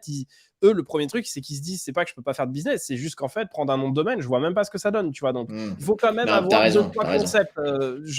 C'est parce que nous, on T'as est vraiment raison. dedans, mais la réalité, c'est que il n'y a pas besoin d'être un développeur, il n'y a pas besoin d'avoir fait S, effectivement, pour faire ça. Il n'y a même pas besoin d'avoir fait une filière généraliste, etc. Mais il y a Hmm. besoin quand même de se poser un petit peu Oui. pour comprendre quand même comment Oui, fonctionne oui, le oui, web oui. avec quelques trucs. Ça me semble Mais indispensable. ça s'acquiert rapidement. En tout De cas, les ouf. bases s'acquièrent rapidement. J'en suis persuadé. J'en profite pour passer un petit coucou à Valérie. Valérie, c'est mon exemple parfait quand je dois parler de quelqu'un qui tu vois, maman au foyer par obligation, hein, pour des problèmes de santé.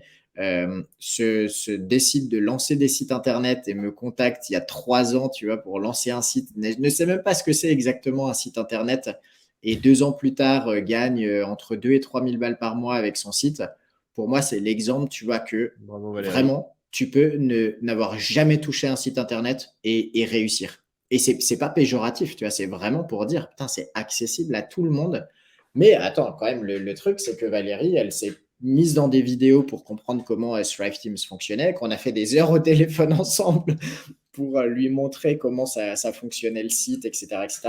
Mais, euh, mais elle est passée de 0 à 1, puis à 2, puis à 4, puis à 10, puis à gagner un petit complément de salaire à côté en l'espace de 2 ans. Ça a mis 2 ans. Donc plus longtemps probablement que d'autres personnes qui auraient peut-être pu piger plus vite ou être plus à l'aise avec. Mais pour moi, c'est toujours un bon exemple que j'aime bien rappeler et que je kiffe. J'adore ce qu'elle fait. Qui démontre que tu peux partir de rien sur ce marché et Vraiment. réussir à faire quelque chose parce que vraiment c'est ouvert à tout le monde. Et que les Bah, écoute, ressources sont là. Tu vois, les compétences techniques, en fait, bah tiens, on va finir par ça. Comment tu te formes mm, à l'édition de euh, site ouais. et on va finir en fait avec ça, je Mm. pense. Hein, Ouais, ouais, c'est le carrément. dernier point qu'on avait. Mm. Comment tu te formes? Bah, en fait, il y a plein de ressources gratuites. Il y a un truc qui s'appelle Google. Je crois que c'est la meilleure formation du monde, c'est Google, hein. Enfin, moi, ça a été ma Tu peux tout formation. trouver. Exactement. Et il y a des blogs, moi j'ai appris en lisant le blog de nichepourssuits.com, c'est une super ressource. Il y a des Ouais, études de c'est cas en génial. anglais qui sont top. J'ai appris en lisant Smart Passive Income à l'époque. Voilà, tu vois, en lisant 2 blogs, j'ai appris à monter mes premiers sites, littéralement. Et aujourd'hui, les meilleures ressources sont toujours en anglais, Oui. je pense. Mais tu vois, il y a des formations que moi j'adore. J'en ai une, bah, c'est de la pub, mais elle est gratuite, donc je peux le faire. Moi, j'ai lancé une formation en 2015 sur On peut l'édition pas de faire sites. d'affiliation? On peut, mais elle est plus. Et ça s'appelle l'Académie AKA, Académie avec un K. Euh, parce que je m'appelle Kevin, tu vois, du coup, j'avais mis un K dans la. Enfin, bref. Euh, mais cette formation, elle est gratuite, elle est disponible sur YouTube et c'est une base. Après, attention, elle n'est pas du tout à jour, mais tu as des bonnes bases. Mais des gens qui font des très bonnes formations en français sur l'édition de sites internet, moi j'aime beaucoup ce que Maximilien Labadie fait de Web and SEO, qui a une formation qui est plutôt axée site type Amazon. Donc c'est assez niché. Il y a un mec qui s'appelle Asynchrone, c'est un pseudo évidemment, Ouais, Asynchrone je avec sais bien ce le que c'est. 0 à la place du Ouais. O, qui a une formation sur l'édition de site de manière un peu plus générale. J'ai eu accès à sa formation. Franchement, c'est top. C'est un mec qui a suivi des formations anglophones, hein. Clairement, ça se voit, ça se sent. Enfin, tu vois, il y a le style. J'ai reconnu plein de choses que j'ai vues dans d'autres formations, mais c'est très bien expliqué, etc. Ça, c'est de la formation. C'est assez abordable niveau prix. J'ai plus les prix en tête, mais ça existe. Donc, il y a de la très bonne formation française qui existe. Il y a des formations en e-commerce, en dropshipping. Là-dessus, j'ai pas grand-chose à recommander malheureusement, mais je parlerai d'Abdel, par exemple, Abdel Webseller, là, pour le coup, c'est du très, très haut niveau sur la partie e-commerce. Et après, il y a l'anglophone. Si tu veux des formations anglophones, Authority Hacker, Mm. SEO Blueprint, euh, la formation de Matt Diggity, c'est du très haut niveau aussi. Vraiment, il y a des très très belles choses. Mais tout ça, c'est payant. Mais la réalité, c'est qu'il y a tellement de ressources gratuites. C'est juste qu'il faut plus prendre de temps pour le compiler. Mais des blogs aujourd'hui, études de cas sur Ahref, le blog Ahref, Ouais, de c'est ouf. ton cours gratuit sur l'édition de site internet, hein. Il y a tout, hein. Comment rédiger un article, comment choisir ton nom de domaine, comment installer ton WordPress, comment optimiser ton WordPress, comment obtenir des liens, il y a absolument tout. Ouais, Il faut prendre le temps de le consulter. Les meilleures ressources, je le répète, sont en anglais, à ouais. part les quelques formations qu'on a citées en français. Mais, euh, mais voilà, pour moi, c'est comme ça que tu te formes aujourd'hui au métier d'édition de site. Il n'y a pas de formation spécifique à l'édition de site internet. La licence, par exemple, à Mulhouse, où je suis allé donner le cours, c'est une licence plus référencement en marketing digital. Donc, ça te donne des clés, mais ça ne t'apprend pas à être éditeur, éditrice de site. Il y a des masters en digital, ça ne t'apprend pas à être éditeur, éditrice de site, mais ça va te donner des clés. Mais les meilleures, finalement, façons de se former, c'est ça et les stages aussi. Les stages Ça ou les. existe à l'étranger, des. J'ai pas du tout regardé, des. je sais pas, des masters ou des formations genre d'1 an Je ou crois 2 pas. en édition de site? Parce que C'est une c'est bonne cool le question. marketing digital, et cetera, mais à la fin, en vrai, je suis désolé, mais ils savent pas faire grand-chose. Alors qu'en gros, tu Non. dirais: «Écoutez les gars, moi ce que je vous dis, c'est que vous allez arriver en master et vous allez choisir une thématique, je vais vous montrer comment choisir une niche, et Ouais. cetera, et là, on a 2 ans et vous montez un site et dans 2 ans, vous me présentez vos résultats et vous ayez gagné quelque chose». Ouais, Et ça ça serait existe pas. tellement stylé. Ouais. Mais Je sais qu'il y a Julien Jiménez de l'agence Corleone Biz qui monte une formation. Alors pour l'instant, il l'a testé en présentiel, mais je pense que ça sera une très bonne formation aussi et vraiment axée édition de site internet. Euh, si vous allez sur Twitter et que vous suivez Julien, je pense que vous trouverez les infos. Je ne crois pas qu'il ait déjà communiqué là-dessus officiellement, mais je sais qu'il a lancé un premier batch de formation en présentiel. Tu vois, tu disais, est-ce qu'il y a des formations qui existent? C'est la première que j'ai découvert en formation présentielle. Euh, mais non, ouais, ça n'existe pas des écoles d'édition de sites, mais c'est dommage, hein, ça serait des super formations. ouais, c'est clair. Bon, Donc on voilà, il va y a du gratuit, il y a du payant, mais il y a surtout beaucoup, beaucoup, beaucoup, beaucoup, beaucoup de gratuits disponibles. Donc franchement, ouais, il y a tout, quoi. est-ce qu'on termine dessus? Bah ouais, 1h20, nickel. 1h20, parfait. Et ben, petite conclusion. C'était en tout cas super intéressant. On verra si ça vous a plu au niveau du format. On pourra refaire ça. Alors, pas sur 50 000 métiers, parce que la réalité, c'est c'est qu'on n'est pas spé sur sur tous les Non. métiers. Après, possiblement, on pourra aller sur des spécialités de l'édition de site internet si jamais, Ouais, si pourquoi jamais pas, ça ouais, si ça intéresse. vous intéresse, ou Euh, faire venir des gens spécialisés dans certains modèles économiques si ça vous intéresse, ouais. n'hésitez pas à nous le dire. Je suis sûr qu'on trouvera des gens cool qui voudront venir parler de leur business d'édition de site si c'est quelque chose sur lequel vous décidez en réalité ou on décide de faire une suite. Voilà. On va s'arrêter là du coup. J'espère que ça vous aura plu. Sur ce, Kevin, nous on s'essaye de se retrouver du coup dans 2 semaines. On va revenir sûrement Ouais, à un format qu'on a refait avant. D'ailleurs, peut-être, étant donné qu'on n'a pas eu, peut-être la prochaine fois, on pourrait mettre en place justement le fait d'avoir peut-être des slots sur des choses qu'on a découvertes, tu vois, vu que là, on n'a rien fait découvrir aux personnes en termes d'outils no-code ou de petits business qu'on a vu. Peut-être que la prochaine fois, on va en vous faire 5 ou 6 ouais, au lieu de vous ouais, faire ouais, un carrément. long sujet, parce que c'est vrai que c'est pas forcément facile à écouter. Enfin, en tout cas, Puis il moi, je me avait suis bien bien fonctionné éclaté. cet épisode en plus, hein, de 10 business no code. On devrait refaire un petit truc comme ça avec découverte de nouveaux business. Ouais, on va s'organiser ça, ouais. On va s'organiser ça du coup très prochainement. Sur ce, passe une très bonne soirée. Comme d'habitude, hein, n'oubliez pas, si vous voulez nous soutenir, tout simplement, il suffit de s'abonner sur YouTube ou Spotify, nous laisser un petit commentaire et puis nous contacter si jamais ça vous intéresse, hein. Le LinkedIn de Kevin est toujours ouvert. Mon LinkedIn à moi est bien évidemment également toujours ouvert. C'est un plaisir. La chaîne YouTube monte en plus toujours un petit peu, donc c'est pas mal. Donc on est assez content. Et puis c'est un très bon moment à passer ensemble. Et petit dernier point, parce qu'effectivement, j'en profite pour faire passer le message, on hésitait à faire quelque chose en présentiel avec Kevin sur Paris. On s'est dit, est-ce que tout ça, ça pourrait pas se passer autrement que via un ordinateur et une webcam? Et on s'est dit qu'on pourrait peut-être s'organiser ça dans un bar avec une thématique particulière où on vous parlerait d'un sujet business, d'un sujet no-code.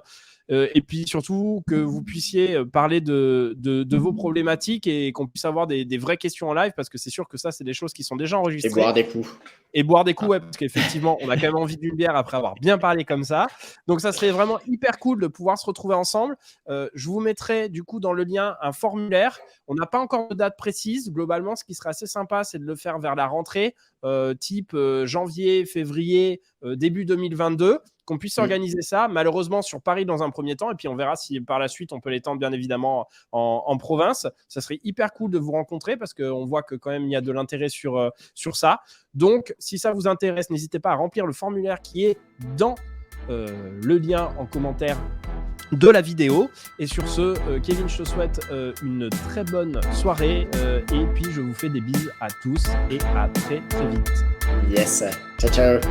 À plus. À Ciao. plus.